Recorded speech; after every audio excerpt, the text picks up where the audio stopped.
జై శ్రీరామ్. పర్లేదు.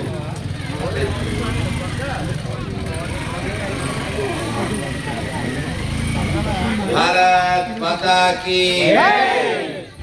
ఊరి పేరు అంబటివాణి చెరువు.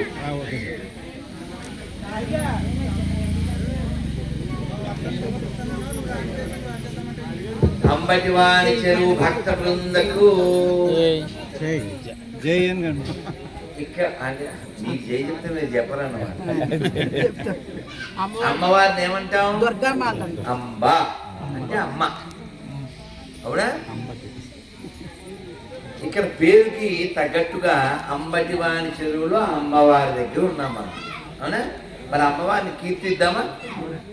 నేను చెప్పాక మీరు చెప్పండి 2 సార్లు, ఓకేనా? జై దుర్గా జై జై దుర్గా జై దుర్గా జై జై దుర్గా జై దుర్గా జై జై దుర్గా జై కాళీ జై జై కాళీ జై కాళీ జై జై కాళీ జై కాళీ జై జై కాళీ జై మాతా జై జై మాతా జై మాతా జై జై మాతా జై మాతా జై జై మాతా జై అంబా జై జై అంబా జై అంబా జై జై అంబా జై శక్తి జై జై శక్తి జై శక్తి జై జై శక్తి జై కాళీ జై జై కాళీ జై కాళీ జై జై కాళీ జై దుర్గా జై జై దుర్గా జై దుర్గా జై జై దుర్గా జై కాళీ జై జై కాళీ జై కాళీ జై జై కాళీ జై మాతా జై జై మాతా జై మాతా జై జై మాతా జై మాతా జై జై మాతా జై మాతా జై జై మాతా. బోలో శ్రీ కనక దుర్గా మాయి కి జై. లలితా పరమేశ్వరి కి జై. శ్రీ కన్యకా పరమేశ్వరి కి జై. నమః పార్వతీ పతయే హర హర మహాదేవ.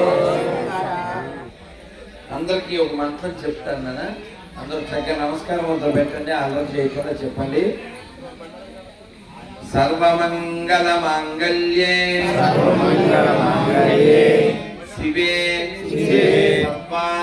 సర్వార్థ సాధకే శరణ్యే త్రయంబకే దేవి గౌరీ నారాయణి నమోస్తుతే. శ్రీ కనకదుర్గామాకి. ఇప్పుడు మనం మొన్నే వినాయక చవితి ఉత్సవాలు చేసుకున్నాం కదా. వినాయకుడు పార్వతీ పరమేశ్వరు యొక్క పెద్ద కుమారుడు. మరి కొడుకుకి ఉత్సవం అయిపోయింది, ఇప్పుడు ఎవరు వచ్చారు? అమ్మ వచ్చింది. మరి వీళ్ళిద్దరికి చేసాక మరి వాళ్ళ ఆయన వస్తుంది. మా అబ్బాయికి ఏమో 9 రోజులు చేశారు, మా ఆవిడకి 10 రోజులు చేశారంటే నువ్వు కంగారు పడక శివ, నీకు 4 రోజులు అంటాం. ఏ నెలది? కదా. మరి మీరు అమ్మవారికి చేసి వినాయకుడికి చేసి శివుడికి చేశాక మరి విష్ణుమూర్తి రాడా? అప్పుడు ఆయనకు 1 నెల ఇచ్చేస్తాం. అదేంటిది? ధనుర్మాసం. చూడండి, మనకి అన్ని పండగలే కదా, పండగలే. ఎంత ఉత్సవం అండి, ఎంత ఉత్సాహం అండి, ఎంత సంతోషం అండి. ఇవన్నీ డబ్బులు పెడితే వస్తాయా? నేను వినాయక చవితికి సిడ్నీలో ఉన్నా, మెల్బోర్న్లో ఉన్నా, బ్రిస్బేన్లో ఉన్నా. వినాయక చవితి ఉత్సవాలు ఆస్ట్రేలియాలో నేను ఈ సంవత్సరం చాలా మండపాలకు వెళ్ళాను. వాళ్ళు కూడా మనలాగే అందరూ మన వాళ్ళే అక్కడ ఉన్నారు చాలా మంది. వాళ్ళు అక్కడ వినాయక మండపాలు పెట్టుకుని ఇక్కడ తిరిగినట్టే గలీ గలీ తిరిగారు. వాళ్ళు కూడా అంటే అక్కడ చలి బాగుంది, అందువల్ల ఈ టెంట్లా వేసి అందులో వినాయకుడిని పెట్టుకుని, ఏంది అసలు మనం ఆస్ట్రేలియాకి వచ్చామా లేకపోతే మనం ఏమన్నా అమరవాన్ చెరువుకి వచ్చామా అలాగా అని అంత బాగా వాళ్ళు చేశారు. మీరు కూడా ఇప్పుడు నేను వస్తూ ఉంటే దారిలో ఎన్నో చోట్ల అమ్మవారు, నిన్న బాపట్ల నుంచి వస్తున్నాను, ఇప్పుడేమో పశ్చిమ గోదావరిలో ఉన్నాను.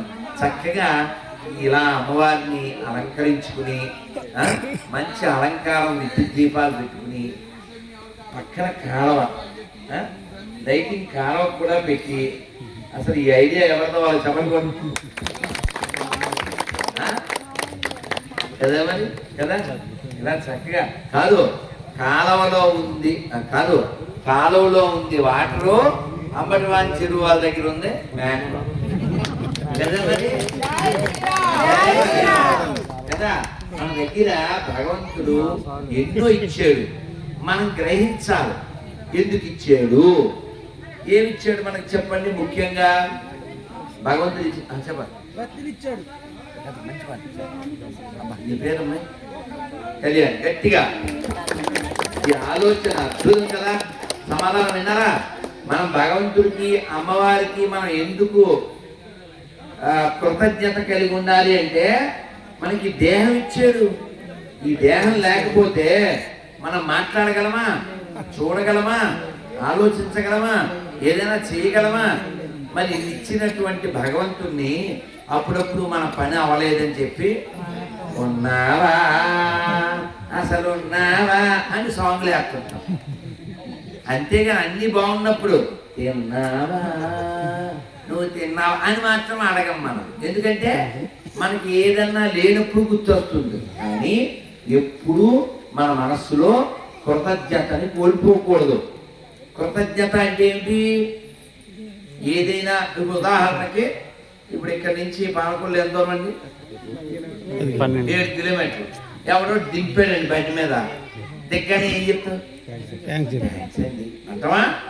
ఇంత మొత్తం అది గుమ్మడికాయలు ఎరా నిన్ను 7 కిలోమీటర్లు దింపితేనే మొఖం గుమ్మడికాయ శాతంత అయిపోయిందే. 7, 7, 14 లోకాల్లో నిన్ను ఈ లోకంలో పెట్టి నీకో బుక్కిచ్చి నీకో లుక్కిచ్చి ఇంత లెక్కిస్తే ఇంకా లెక్క ఇవ్వలేదని తొక్కలో కబుర్లు చెప్తానండి. నీకు మంచి కథ చెప్తా, మనం ఎలా ఉండకూడదో. ఒరే పిల్లలు, మీరు గుడ్ బాయ్స్ అని చెప్పారు ఇందాక. ఎవరు మీరు? ఏ గుడ్డు? వెరీ గుడ్డా కాదు గుడ్డా? Very good. పిల్లలండి పిల్లలు నాన్న వెరీ గుడ్ ఎలా వచ్చింది? ఎలా వచ్చింది?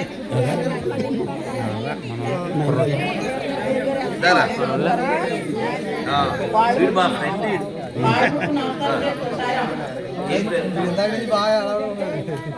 ఎంత లుక్ రాసిన వాళ్ళు ముట్టుకోమని చెప్తున్నాను. అలా చేయకండి.